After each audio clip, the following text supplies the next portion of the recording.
തിരുനാമത്തിന് സ്തോത്രം ചെയ്യുകയും സ്തുതിക്കുകയും ചെയ്യുന്നു. ക്രിസ്തുവിൽ പ്രിയരെ, കർത്താവിൻ്റെ തിരുസന്നിധാനത്തിൽ അനുഗ്രഹീതമായിരിക്കുന്ന ഈ കർത്തൃദിവസത്തിൽ ദൈവത്തിൻ്റെ തിരുസന്നിധിയിൽ ദൈവശബ്ദം കേൾപ്പാനും ദൈവാലോചനയ്ക്ക് വിധേയപ്പെടാനും കർത്താവിൻ്റെ ഇമ്പമുള്ള വാക്കുകളാൽ നമ്മളെ സന്തോഷിപ്പിപ്പാനും പരിശുദ്ധാത്മാവിന് ഹിതമായിരിക്കയാൽ ഒരിക്കൽ കൂടി നിങ്ങളുടെ കാതുകളിൽ ദൈവവചനത്തിൻ്റെ മാഹാത്മ്യവും മാധുര്യവും സ്വർഗം വെളിപ്പെടുത്താൻ ഒരുങ്ങുകയാണ്. ലോകത്തിൻ്റെ നാനാഭാഗത്തിരുന്നു കൊണ്ട് ദൈവത്തിൻ്റെ വചനം കേൾപ്പാൻ അതീവ താല്പര്യം കാണിക്കുന്ന എല്ലാ പ്രിയപ്പെട്ടവരെയും ക്രിസ്തുവേശുവിൻ്റെ ധന്യമുള്ള നാമത്തിൽ വിനീതമായി വന്ദനം പറയുന്നു.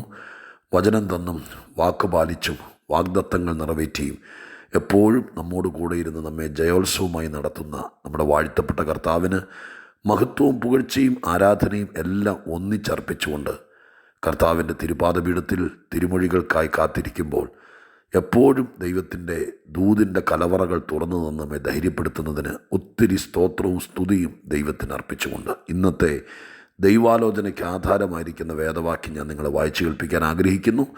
ദാനിയേൽ പ്രവചനത്തിൽ നിന്നാണ്. ദാനിയേൽ പ്രവചനം 3-ാം അധ്യായം 29-ാമത്തെ വാക്യം. ദാനിയേൽ പ്രവചനം 3:29.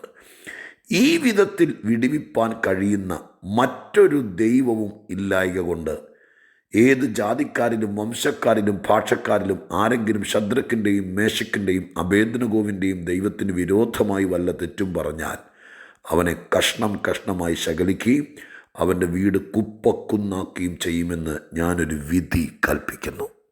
ആ വാക്ക് മുഴുവൻ നമുക്ക് വേണ്ട, രാജകീയ വിധിയാണ്. എന്നാൽ ആദ്യത്തെ ഭാഗം നമ്മുടെ ദൈവത്തെക്കുറിച്ച് എഴുതിയിരിക്കുന്നത് ഈ വിധത്തിൽ വിടുവിപ്പാൻ കഴിയുന്ന മറ്റൊരു ദൈവവും ഇല്ല. ഒന്നോടെ പറയാം, ഈ വിധത്തിൽ വിടുവിക്കാൻ കഴിയുന്ന മറ്റൊരു ദൈവവും ഇല്ല.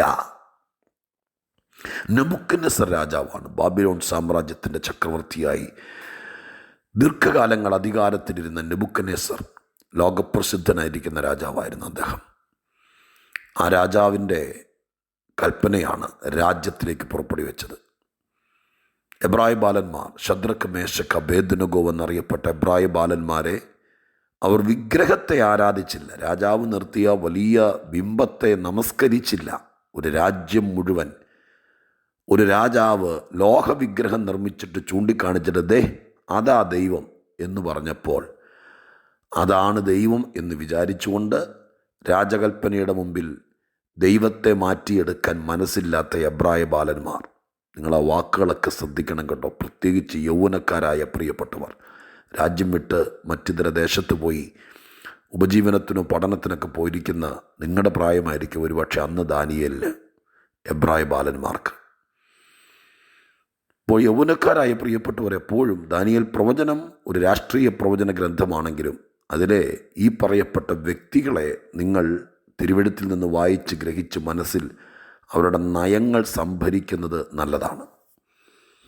നിങ്ങളുടെ പ്രായം അഥവാ യൗവന പ്രായം, തീരുമാനമെടുക്കേണ്ട പ്രായം, വഴി തെറ്റാവുന്ന പ്രായം, ആ പ്രായത്തിൽ കല്ലുകൊണ്ട് മതിൽ കെട്ടുന്നത് പോലെ മനസ്സിനെ കെട്ടി ഉറപ്പിച്ച ചില ചെറുപ്പക്കാർ ഈ പ്രവചന ഗ്രന്ഥത്തിലുണ്ടല്ലോ. അത് മനസ്സിലാക്കുന്നതും ഗ്രഹിക്കുന്നതും നന്നായിരിക്കും. ആ എബ്രായ ബാലന്മാരെ ആരാധനയുടെ വിഷയത്തിൽ തീച്ചൂളക്കകത്തിട്ടപ്പോൾ അവർ അന്യദൈവങ്ങളെ സേവിക്കത്തില്ല, വിഗ്രഹങ്ങളെ നമസ്കരിക്കത്തില്ല. ആരെങ്കിലും ചൂണ്ടിക്കാണിക്കുന്നതും ആരെങ്കിലും പെരുപ്പിച്ച് പറയുന്നതും ദൈവമാണെന്ന് വിശ്വസിക്കത്തക്ക രീതിയിൽ മണ്ടന്മാരല്ല അവർ. ഭാഗ്യവശാൽ തിറമാർന്ന കുടുംബത്തിൽ പ്രമാണാടിസ്ഥാനത്തിൽ ജീവിച്ചു വന്നതുകൊണ്ട് ഏത് രാജ്യത്ത് പോയാലും ദൈവമാരെന്നവരുടെ മനസ്സിനകത്തുണ്ട്.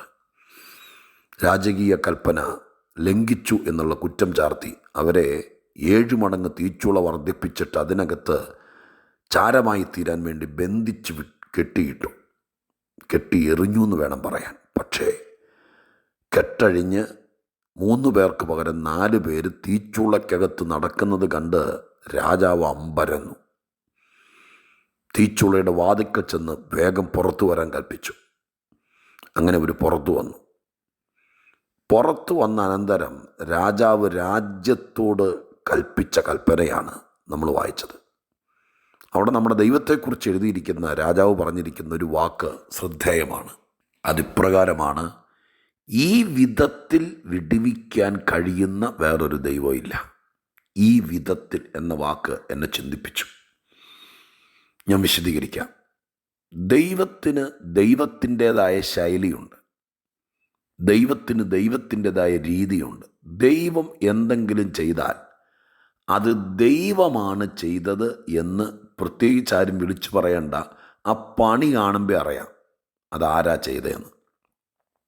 ചില വീടുകളിലൊക്കെ ആണെങ്കിൽ പോലും അറിയാം. ഓരോരുത്തർക്കും ഓരോ ശൈലിയുണ്ട്. ചിലർ വീടൊന്ന് തൂത്തുവാരിയിട്ടാൽ അറിയാം അത് ഇന്നാരാ ചെയ്തത്. അത്രയ്ക്ക് ക്ലീൻ ആൻഡ് നീറ്റായിരിക്കും. ചിലർ തൂത്തുവാരി അറിയാം മുക്കുമൂലയ്ക്ക് അവിടെ കിടക്കും.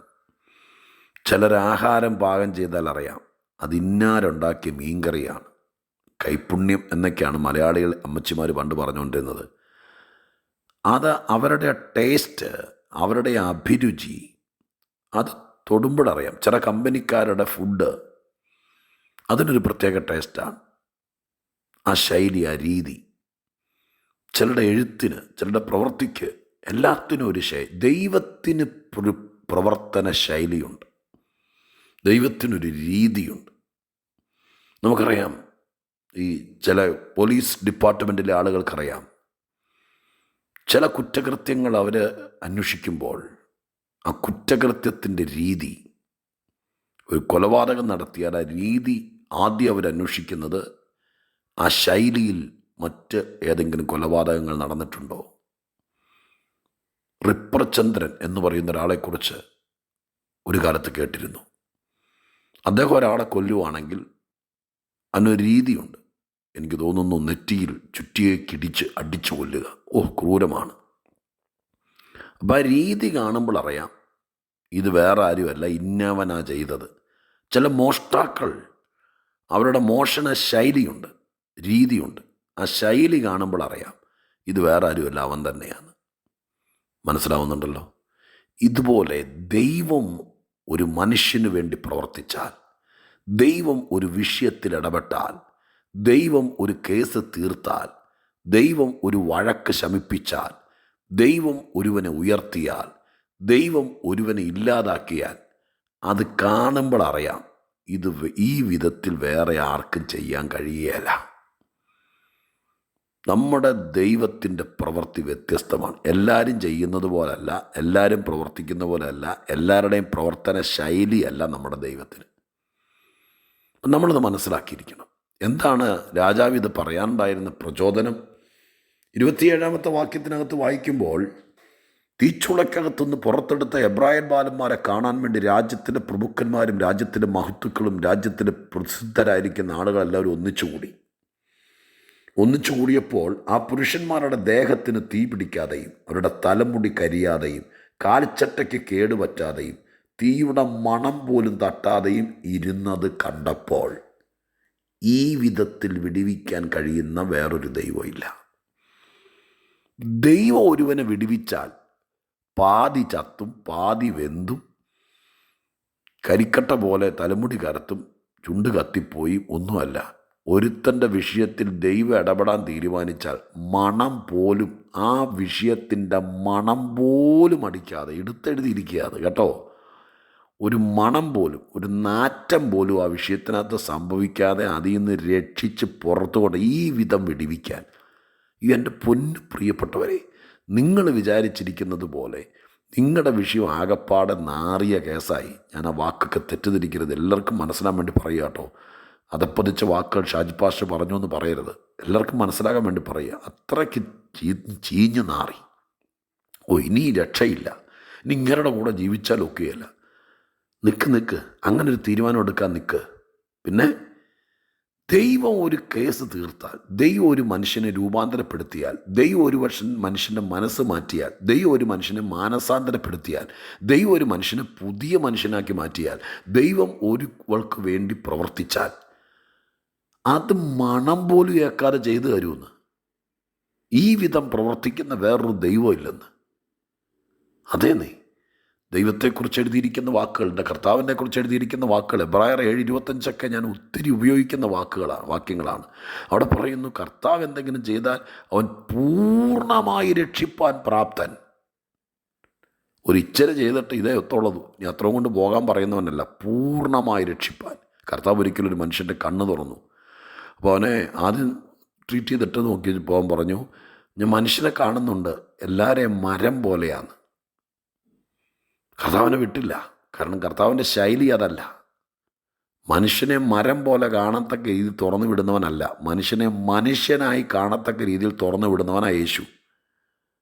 കണ്ണേ തുറന്നു വിടുന്നവനാണ്. അപ്പോൾ യേശു പ്രവർത്തിച്ചാൽ അതിനൊരു പൂർണ്ണതയുണ്ട്. ദൈവം പ്രവർത്തിച്ചാൽ അതിനൊരു ശൈലിയുണ്ട്. നമുക്കിന്ന് ദൈവത്തോട് പ്രാർത്ഥിക്കുക. ഞായറാഴ്ചയല്ലേ, നിങ്ങൾ പലരും ഇന്ന് തിരക്കുള്ള ദിവസം എൻ്റെ പേരിൽ സഭായോഗത്തിനും പള്ളിയിലൊക്കെ പോയിട്ട് തിരിച്ചു വന്നിട്ടായിരിക്കും ഇത് കേൾക്കുന്നത്. ആരെങ്കിലും ഇന്ന് ചർച്ചിലേക്ക് പോകുന്നതിനേക്കാൾ മുമ്പ് ഇത് കേൾക്കുവാണെങ്കിൽ നിങ്ങൾ പ്രാർത്ഥിച്ചിട്ട് പോകണം. കർത്താവേ, ഇന്ന് ഞങ്ങൾ ദൈവാലയത്തിലേക്ക് വരിക, കൂട്ടായ്മയ്ക്ക് ഞങ്ങളുടെ മധ്യത്തിൽ അങ്ങുണ്ട്. അത് മനസ്സിലാക്കാൻ പറ്റും. അങ്ങാണ് പ്രവർത്തിക്കുന്നത്. ഒരു ശൈലിയുണ്ട്. എൻ്റെ വീട്ടിൽ അങ്ങയുടെ ഒരു പ്രവൃത്തി ഇപ്പം ഈ വായിച്ചതുപോലെ ഇത് ദൈവമാണ് ചെയ്തതെന്ന് രാജാവ് പോലും അറിയട്ടെ. ഈ പിള്ളേർക്കുടെ കഴിവ് കൊണ്ട് ചാടിപ്പോകുന്നതല്ല, ദൈവമാണ് ചെയ്തത്.